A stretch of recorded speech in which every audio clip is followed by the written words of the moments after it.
It's time for the city to get rid of these two antiquated pools, not deep enough for competitive swimming, falling apart. One of many Palm Coast residents at the City Council workshop yesterday, urging the council to start making plans for a new aquatic center and extend the hours at the current facility. Vice Mayor Eddie Branchino, after listening to public comments. The least we could do for these people over here that came, it's to go from the seasonal to year-round. I think that's the least we could do because they deserve more. Can we do more right now?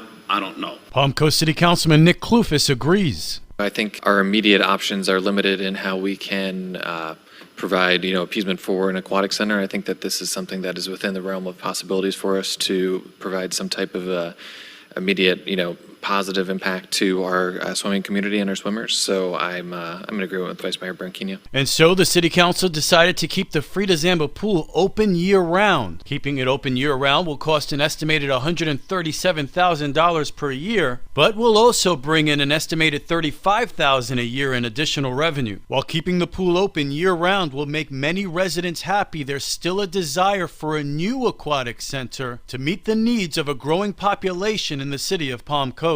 Mayor David Alfin says this will ultimately be a two-phase project. Step one is to offer the fullest amenity available to the largest number of people, which sounds to be like a year-round. So you're looking for direction. Yeah. Okay, so that's the numbers I'm hearing consensus here. Understanding that this is a short-term fix in favor of a long-term solution, which we are currently working on with organizations like you mentioned. I don't want to go too far with it, but it is the dream, and I'm sure it would be shared by City Council, that the City of Palm Coast have a loud and proud aquatic center that fulfills all of our residents' needs. The council agreed to include improvements to its aquatic center in the city's strategic plan. This local news is a service of Flagler County's Toyota dealer, Beaver Toyota US 1 St. Augustine, here to wow you.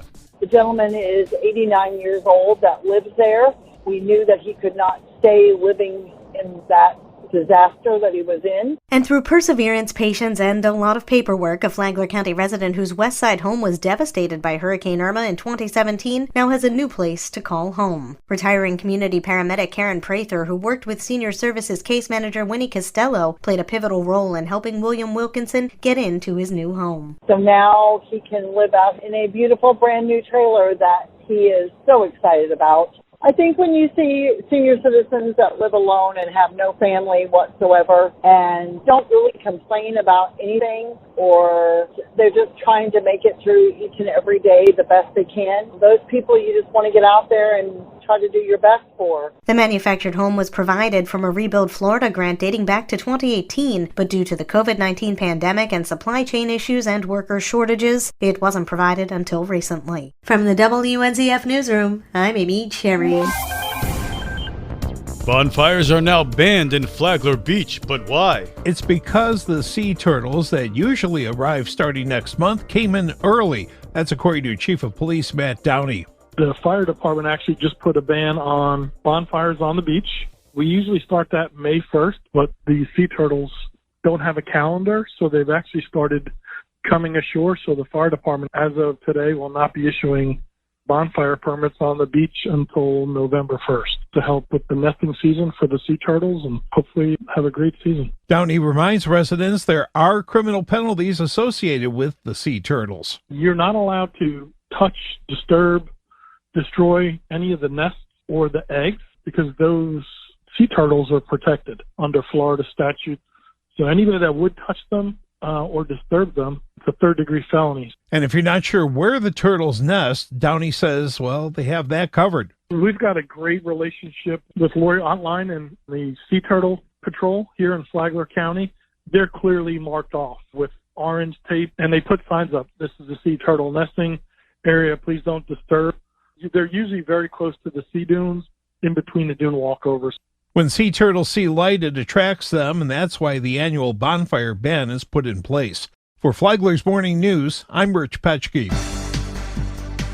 We're very concerned about the number of teens who are falling victim to this because we do believe that it is underreported. Cases of sextortion are on the rise in Florida. Amanda Vidal, public information officer for the FBI in Jacksonville, says these scammers and predators have a new target. Traditionally in sextortion schemes, young women, young girls have fallen victim. What we are actually seeing now more over the last few months is an alarming rise in the number of cases of teen boys, particularly between the ages of 14 and 17, being targeted not for more egregious sexually explicit images, for money. She points to a local case out of St. Johns County. We actually had a local kid come forward and say that he had been contacted. He thought he was talking to a girl. He sent her a few images. This offender came back and said, "I'm not who you think I am. Now, if you don't want me to release these photos, you need to send me whatever money is in your account." He sent a picture of his debit card. The offender immediately removed the $60 that he had in his account, and then hopefully it's over at this point for that young teen. Last year, Vidal says as much as $14 million